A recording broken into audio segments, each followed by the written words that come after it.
Nous sommes le 22 juin 1974 au Volksparkstadion à Hambourg pour la 10e édition de la Coupe du Monde de la FIFA. Ce jour-là, l'Allemagne va affronter l'Allemagne. Pour être plus précis, la République fédérale allemande, RFA, ou encore Allemagne de l'Ouest, est le pays hôte de la compétition.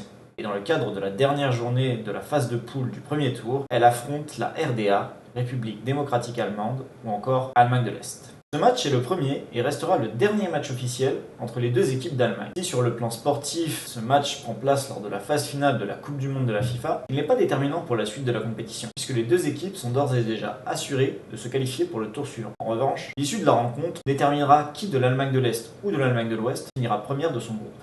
C'est surtout sur le plan géopolitique que ce match va intéresser les observateurs. En effet, dans le contexte de guerre froide, où les affrontements armés se font de plus en plus rares, les rencontres sportives entre le bloc de l'Est et le bloc de l'Ouest deviennent déterminantes dans le soft power de chacun des deux blocs. On peut résumer le concept de soft power par la capacité d'un État à influencer la géopolitique mondiale sans faire usage de la force ou de son armée, mais plutôt en utilisant des méthodes plus douces comme l'art, la culture, l'économie ou encore le sport.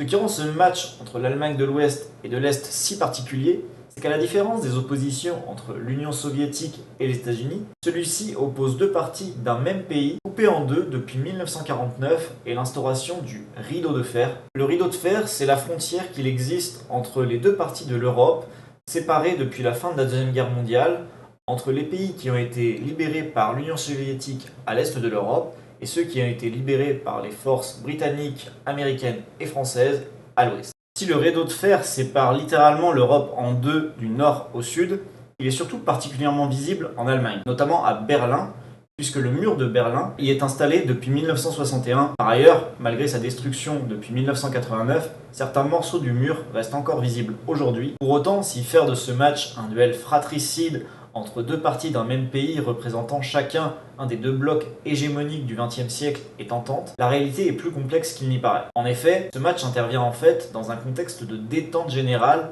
entre le bloc de l'Est et le bloc de l'Ouest, que ce soit entre les États-Unis et l'URSS, mais aussi dans un contexte européen où Allemagne de l'Ouest et Allemagne de l'Est se rapprochent. Le rapprochement entre les deux Allemagnes est notamment à mettre au crédit de Willy Brandt, chancelier ouest-allemand élu en 1969, et son Ostpolitik, sa politique vers l'Est. Parmi les points majeurs de cette Ostpolitik, il y en a trois qui vont nous intéresser ici. Premier point, la reconnaissance par l'Allemagne de l'Ouest que l'Allemagne de l'Est est également un pays qui représente l'Allemagne. Deuxième point, l'abandon de la position ouest-allemande selon laquelle elle serait le seul pays à représenter l'Allemagne. Troisième point, l'inclusion de l'Allemagne de l'Est dans des négociations de détente générale. La matérialisation de cette Ostpolitik va donc se faire par les premières rencontres entre dirigeants est-allemands et ouest-allemands.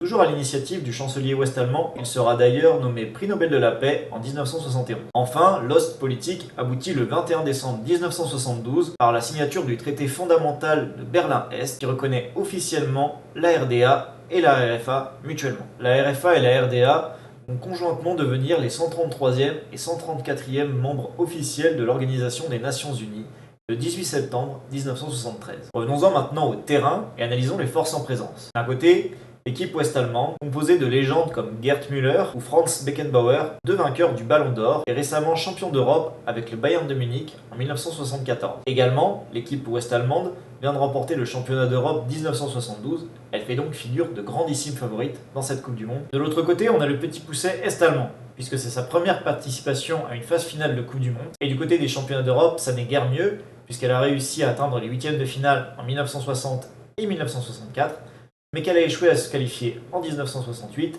et en 1972. Pourtant, sur le terrain, l'Allemagne de l'Est, bien que dominée, plie mais ne rompt pas. Mieux, elle réalisera l'impossible et marquera à la 77e minute. Le score n'évoluera pas. L'Allemagne de l'Est remporte le match sur le score de 1-0 face à l'Allemagne de l'Ouest. Après ce match, les deux équipes sont qualifiées pour la deuxième phase de groupe de la compétition. L'Allemagne de l'Est, première de son groupe, rejoindra un groupe très relevé comportant l'Argentine, les Pays-Bas et le Brésil. De son côté, l'Allemagne de l'Ouest abordera un groupe plus facile avec la Suède, la Yougoslavie et la Pologne. Les deux équipes allemandes rencontreront des fortunes diverses puisque l'équipe est-allemande perdra face au Brésil et aux Pays-Bas avant de faire match nul face à l'Argentine, tandis que l'équipe de l'Allemagne de l'Ouest, elle, réalisera un sans faute, battant tour à tour la Yougoslavie, la Pologne et la Suède. Malgré sa défaite face à la République démocratique allemande, la République fédérale allemande arrivera donc à se hisser en finale face à l'équipe des Pays-Bas menée par le légendaire Johan Cruyff, son capitaine et attaquant star. Johan Cruyff est triple vainqueur de la Coupe des clubs champions européens avec l'Ajax d'Amsterdam en 1971,